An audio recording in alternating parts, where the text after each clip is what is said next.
మనందరికీ ఎంతో ఇష్టమైన అట్టు పెసరట్టు. మరి ఎలా చేయాలో చూసేద్దామా? లేట్ ఎందుకు మరి, వీడియో మొత్తం చూసేయండి. పెసరట్టు కోసం నేను 2 గ్లాసుల పెసరలు, హాఫ్ గ్లాస్ రైస్ తీసుకొని బాగా కడుక్కొని 8 అవర్స్ నానబెట్టుకున్నాను. దీన్ని ఇప్పుడు మిక్సీ జార్లో మిక్సీ పట్టేసుకోవడానికి పెసరలను యాడ్ చేసుకొని 2 పచ్చిమిరపకాయలు, ఒక హాఫ్ బద్ద అల్లం ముక్క వేసుకొని బాగా మెత్తగా మిక్సీ పట్టుకోవాలి. ఇప్పుడు పెసరట్టు వేసుకోవడానికి సరిపడా పిండిని తీసుకొని దాంట్లోకి 1 టేబుల్ స్పూన్ సాల్ట్ యాడ్ చేసుకొని అంతా కలుపుకొని పక్కన పెట్టేసుకున్నాము.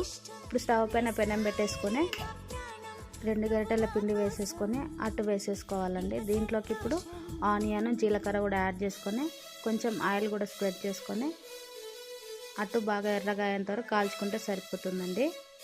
ఈ విధంగానే మిగతా అన్ని అట్టు కూడా వేసేసుకొని టమాటా చట్నీతో తింటే ఆహా అద్భుతం. మీరు కూడా ఒకసారి తప్పకుండా ట్రై చేయండి.